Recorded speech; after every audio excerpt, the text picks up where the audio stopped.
नमस्ते, मेरो भान्साघरमा हजुरलाई स्वागत छ। आज मैले बनाउँदैछु समोसा रोल। हजुरहरू पनि ट्राई गर्नुहोस् है त एकचोटि बनाएर। मैले 1 किलो मैदा लिएकी छु। 1 किलो मैदामा मैले 1 चम्चा र आधा चम्चा सानो चम्चाको नुन राखेँ। अब थोरै ज्वानो पनि राख्छु। ज्वानोले चाहिँ पचाउनलाई हेल्प गर्छ। अब सबै कुराहरूलाई मिक्स गर्ने। मिक्स भइसकेपछि सानो खाल्टो बनाएर घिउ अनि तेल राख्ने। घिउ र तेल मैले 5-5 चम्चा राखेकी छु। हजुरहरू तेल मात्रै अथवा घिउ मात्रै पनि राख्न सक्नुहुन्छ। घिउ मात्रै राख्यो भने एकदम धेरै खस्ता हुन्छ र तेल मात्रै राख्यो भने अलिक कडा हुन्छ।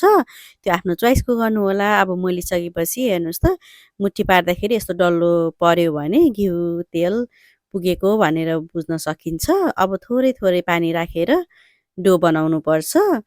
हामीले रोटी नर्मल रोटी बनाउने भन्दा अलिकति साह्रो नै डो बनाउनुपर्छ। गिलो डो भयो भने खस्ता बन्दैन। डो अलि साह्रो भयो भने मात्रै खस्ता बन्छ र सबैतिर भित्रसम्म पाक्छ।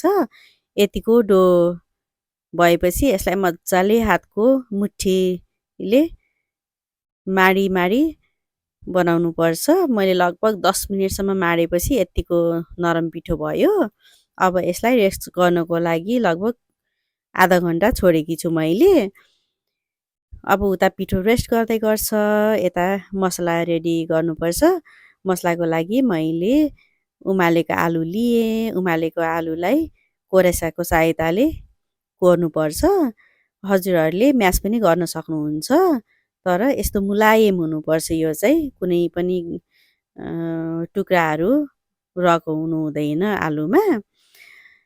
आलु रेडी भइसकेपछि मैले स्वादअनुसार नुन राखेँ अनि यसमा थोरै बेसार पनि राख्नुपर्छ कलरको लागि। अनि चिली फ्लेक्स अनि चिली पाउडर, हजुरहरू हरियो खुर्सानी पनि राख्न सक्नुहुन्छ।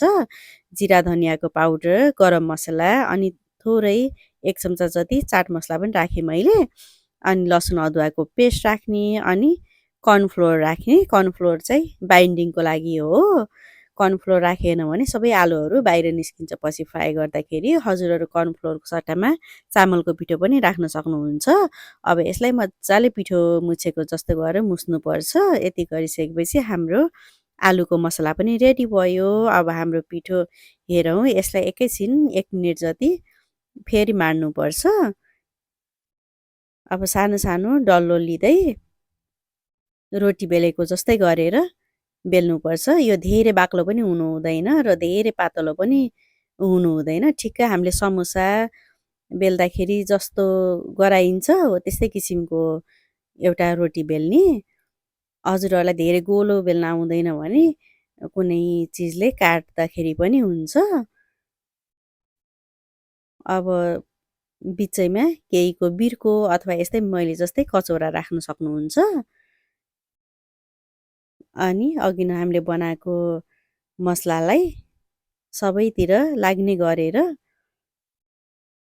इभनली फैलाउनु पर्छ। यसलाई धेरै बाक्लो पनि गराउनु हुँदैन र धेरै पातलो पनि गराउनु हुँदैन। ठिक्कको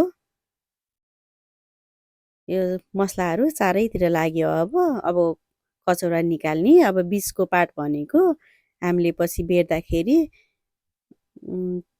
बाइन्डिङ गर्न सजिलो हुन्छ भनेर हो। अब त्यो बिचको पार्टमा पानी लगाएर यसरी बराबर भागमा काट्नुपर्छ। मेरो चाहिँ 8वटा भएको छ। अब एउटा पिस लिने अनि छेउको चाहिँ अलिकता तन्काउनुपर्छ अनि यसरी रोल गर्ने यसलाई।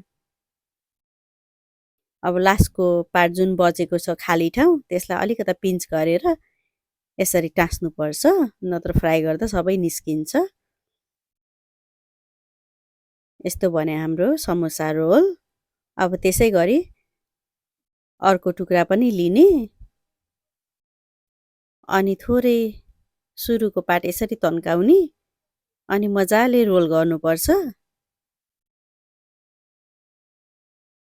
यसै गरी रोल गर्दै गरेर यो लास्टको पार्ट चाहिँ यसरी पिन्च गर्ने, जसले गर्दाखेरि यो सेक्योर हुन्छ। अब हाम्रो सबै समोसा रोलहरूलाई यसै गरेर बनाउनुपर्छ। यो बिचमा कचौरा राख्यो भने चाहिँ यस्तो खाली ठाउँ हुन्छ नि त, त्यसले गर्दाखेरि हाम्रो लास्टको पार्ट पिन्च गरेर सेक्युर गर्न सजिलो हुन्छ भनेर मात्रै हो। हजुरहरूलाई अन्दाज गरेर बिचको पार्टमा आलु नलगाउन आउँछ भने कचौरा नराख्दा पनि फरक पर्दैन। सबै समोसा रोलहरू रेडी भयो हाम्रो बनाएर। मैले चाहिँ अलि धेरै बनाएकी थिएँ, बाँकी मैले फ्रोजनमा राखेकी छु अरू दिनको लागि। यति चाहिँ मैले फुराउन थालेँ। तेल तातेको छ। अब सबै समोसा रोलहरूलाई यो तेलमा राख्ने। तेल चाहिँ एकदम लो हिटमा तताउनुपर्छ। ग्यासको फ्लेम चाहिँ एकदम लो हुनुपर्छ। अब यो झाँजरले यसरी चलाई यो समोसा रोलहरू खेली पाक्नुपर्छ। आगो अलिकता पनि ठुलो भयो भने यो बाहिर निस्केको आलुहरू छ त्यो कालो हुन्छ, त्यो राम्रो पनि हुँदैन र खाँदा पनि तितो हुन्छ। त्यही भएर यसलाई एकदम सानो आगोमा पकाउनुपर्छ। बिस्तारै पाक्यो भने भित्रसम्म पाक्छ। अनि यो बाहिर निस्केको आलु पनि कालो हुँदैन, रातो भएर आउँछ। यस्तो हेर्नुहोस् त। अब यतिको रातो भइसकेपछि यो सबै समोसा रोलहरूलाई हामीले एउटा भाँडोमा निकाल्ने। यसै गरेर बाँकी भएको सबै पकाउनुपर्छ। यसलाई मैले मेयोनेजसँग सर्भ गरेकी छु। हजुरहरूले टमाटरको चटनी अथवा ग्रिन चटनी, टमेटो केचप जेसँग पनि खान सक्नुहुन्छ। हजुरहरू पनि बनाएर इन्जोय गर्नुहोस् है त। Happy cooking!